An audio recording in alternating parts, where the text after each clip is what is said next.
కలుగును గాక. మరొకసారి వాక్యమైన అర్థంలో ఈ కృతజ్ఞత కూడిక ద్వారా దేవుడు చూసుకునే కృపను బట్టి ఆయన ఎంతగానో స్థుతిస్తున్న అర్థమైంది కదా. వెలుగు చీకటి అంటే ఎంత. ఇవాళ బాప్తిసం తీసుకొని ప్రతి ఒక్కళ్ళు ఏమనుకుంటారంటే మేము రక్షణ నిత్య జీవానికి అని అనుకుంటారు. వాళ్ళు అనుకుంటారు అంతే. క్రియలు లేని నీ విశ్వాసం క్రియలతో చూపించాలి. యేసుక్రీస్తుని ఎలాగైతే చూపించారో అలాగ వారిని కొట్టిన వారిని, తిట్టిన ఉమ్ము వేసిన వారిని సైతం ఎలాగైతే ప్రేమను కనపరిచారో అలాగ ప్రేమను ఎవరైతే కనపరుస్తారో వాళ్ళు మాత్రమే. అపోస్తలుడు పౌలుడు చక్కగా చెప్తాడు. ఏమంటే తెలుసా, నేను క్రీస్తును పోలి నడిచిన ప్రకారం మీరు నన్ను పోలి. నేను ఎవరు కనపడాలి? నాలో మా నాన్న కాదు కనపడాల్సింది, మా అమ్మ మా పిల్లలు కాదు కనపడాల్సింది. ఎవరు కనపడాలి? క్రీస్తు కనపడాలి. క్రీస్తు కనపడాలంటే పెద్ద వైట్ కలర్ చున్నీ ఒకటి వేసుకొని ఇక్కడ నుంచి పై దాకా కింద లాంగ్ హెయిర్ పెట్టుకొని. ఇవాళ చాలా మందికి ఏంటో తెలుసు యేసుక్రీస్తు అంటే ఇదే వాక్యమే ఉన్నాడు దేవుడు అని చెప్తుంటే వాక్యం వైపు చూస్తారా యేసుక్రీస్తు అంటే ఎలా చూస్తారు తెలుసా? యేసయ్యా అని కళ్ళు మూసుకొని ఎక్కడ చూస్తారు? వైట్ చున్నీ వేసుకొని, అది ఏదంటారు ఫ్రాక్, మరి ఏమో తెలియదు నాకు, వైట్ అంగి అంట, అలా అటే చూస్తూ ఉంటారు. కానీ వాక్యం మాత్రం జ్ఞాపకం వచ్చిద్దా? వాక్యం జ్ఞాపకం లేకపోతే నీకు ఇంకేమైనా ఉందా? అసలుకి ఆది యందు వాక్యం ఉంటును. ఈ వాక్యము యేసుక్రీస్తు అంటే ఇప్పుడు ఎలా ఉన్నాడు? వాక్యమును జ్ఞాపకం చేసుకోవాలి అంతే. ఇంకా లాంగ్ హెయిర్ లో ఉన్న మనిషిని జ్ఞాపకం చేసుకోమని చెప్పట్లేదు నీకు. వాక్యాన్ని జ్ఞాపకం చేసుకో. ఆయన ఏం చెప్తున్నాడు, ఆయన ఎలా ఉండమంటున్నాడు, నువ్వు ఎలాగ ఉన్నావు, నిన్ను సరి చేసుకోమని చెప్తున్నాడు. కానీ వాళ్ళు ఎలా ఉన్నారు? ఒక వ్యక్తినే చూస్తున్నారు కళ్ళు మూసుకున్నట్టు. అలాంటిది ఒక భ్రమకరమైన మోసకరమైన పరిస్థితుల్లో నుంచి మనం బయటకు వచ్చి సత్యాన్ని తెలుసుకోవాలి. అంటే సత్యం ఏంటంటే వెలుగు. ఆ వెలుగులో మనం ఉండాలనే దేవుడు కోరుకున్నది. ఎప్పుడు తెలుస్తుంది నీకు?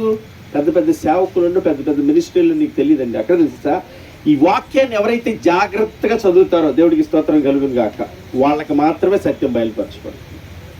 దేవుడి స్తోత్రం. సత్యస్వరూపి సహవాసం ఉన్నంత మాత్రాన, లేకపోతే 1,00,000 మంది వెళ్ళే చోట, 3 లక్షల మంది ఉన్న చోట, లేకపోతే పెద్ద పెద్ద సేవకులను చెప్పుకునే చోట, అక్కడెక్కడ ఉంటుందో నాకు తెలియదు. దేవుడికి స్తోత్రం కాదు.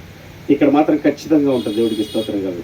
ఈ బైబిల్ ఆయన ఇచ్చిన ఈ గ్రంథాన్ని ఎవరైతే ప్రేమిస్తారో, దీన్ని జాగ్రత్తగా చదువుతారో, దీన్ని ఎవరైతే గైకుంటారో వాళ్ళకి సత్యం బయటపరచబడుతుంది. ఆ సత్యాన్ని అనుసరించి వాళ్ళు నడుస్తారు, చక్కగా వెళ్తారు. మా పాస్టర్ గారు చెప్పారండి, మా సంఘంలో ఇలాగ ఉంటామండి, మాది ఇట్లాగేనండి, మా నియమాలు ఇంతేనండి అనుకున్న వాళ్ళు అయితే జాగ్రత్తగా ఉండండి. దైవజన్మ ఇక్కడ సంఘము సేవకుడు అని ఏమీ లేదు. పాత నిబంధనల సేవకుడు సంఘం ఉంది. కొత్త నిబంధనలు ఏం పెట్టాడు? రాజులైన యాజక సమూహమును, ఏర్పాటు చేయబడిన దేవుని ప్రజలైన సొత్తైన జనాంగం అని ప్రతి ఒక్కరిని యాజకుడి కింద తీసుకొచ్చాడు దేవుడు. దేవుడికి స్తోత్రం కలిగింది. ఇంకేంటంటే పాత నిబంధన ఎక్కువ సిద్ధపాటు అంటే ఎప్పుడు? అది చూసారా? ఎప్పుడంటే సిద్ధపాటు శనివారం సిద్ధపడి ఆదివారం చర్చికి రావాలి. సోమవారం యథారాజా తదాప్రాజ. ఎవరయ్యా నన్ను అన్నారంట, దాన్ని రమ్మని వాళ్ళ అలా అయిపోయాం మన వాళ్ళ. కానీ క్రీస్తు నమ్మిన వాడికి ఎప్పుడు సిద్ధపాటు? ప్రతి క్షణము సిద్ధపడే ఉండాలి. ఏ క్షణము ఏ గడియో దొంగ వచ్చినట్లుగా వస్తానన్నాడు. నువ్వు నేను కూడా ఏ క్షణం పోతామో తెలియదు. ఇందాక నేను అక్కడ చూశాను అన్నయ్యని, యూనిఫామ్లో వచ్చాడుగా. ఇప్పుడు ఏంటి తెల్లబట్టలేసి పెట్లు పడుకు పెట్టారు. అయిపోయింది ఆ టైము అయిపోయింది. మోసపోకుడి దేవుడు. సత్యాన్ని మనం చాలా జాగ్రత్తగా గ్రహించాలి. వాళ్ళ సత్యాన్ని గ్రహించట్లా, దేవుని వాక్యానికి విలువట్లా, సంఘానికి దేవుని యొక్క దాసునికి ఇచ్చిన విలువ వాక్యానికి ఇవ్వట్లా. అక్కడ వచ్చింది పొరపాటు. మార్చుకుందాం మన ఆలోచనలు, మన స్థితిగతులు మార్చుకుని దేవుని వాక్యానికి ఎప్పుడు ప్రాధాన్యత ఇస్తావో. వేరే సంఘం అంటే ఏం చేసిన వాక్యం అలాగుందో లేదో పరీక్షించి. కానీ వాళ్ళు ఎవరిని పరీక్షిస్తారు? వచ్చింది ఆ అయ్యగారేనా? అయ్యగారు చెప్తే ఇక రైట్. ఇక ఏమి వాక్యంతో పనేవి అవసరం లేదు. వాక్యం చెప్తుంది అసలు ఇంట్లో ఉందో లేదో కూడా చూసుకోవాల్సిన పనేవి. అయ్యగారు ఏం చెప్తే దాన్ని తీసుకుని వెళ్తారు. రేపొద్దున ఇంకో చోట ఇక్కడికి వెళ్ళి ఎవరు చెప్పారంటే మా అయ్యగారు చెప్పారండి. మీ అయ్యగారు చెప్పింది మీరు లెక్కలో తీసుకోవాలా? లేకపోతే మేము చెప్పింది మీరు లెక్కలో తీసుకోవాలా? సేవకులు తీసుకుంది లెక్కలో చెప్తావు, వాక్యం తీసుకుంది లెక్కలో చెప్తారా?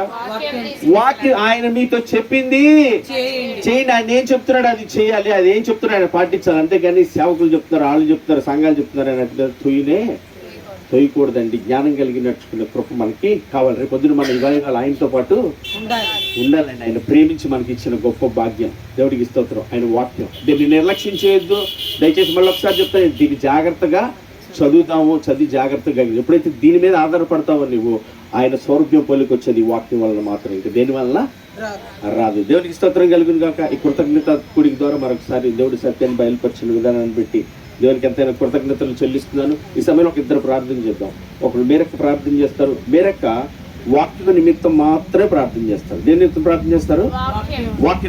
ఈ వాక్యాన్ని మేమందరం అనుసరించినట్లుగా, వెలుగు సంబంధమే ఉన్నట్లుగా, మా పొరుగువారిని మేము ప్రేమించేవారుగా, క్రైస్తవులు కదా అందరినీ మేము ప్రేమించేవాళ్ళుగా అని వాక్యం ఏదైతే చెప్తుంది ఆ వాక్యంతో అక్క ప్రార్థన చేస్తుంది. మరొకరు ప్రార్థన చేస్తారు ఆ కుటుంబం కోసం. ఆ పిల్లలు కూడా ఒకరు ప్రార్థన చేస్తారు. ముగింపు ప్రార్థన చేస్తే నేను ముగించేస్తాను. అందరూ ఏకీపిద్దాం. మనసులో ఏకీపించి ప్రార్థన చేద్దాం ప్రతి ఒక్కరు.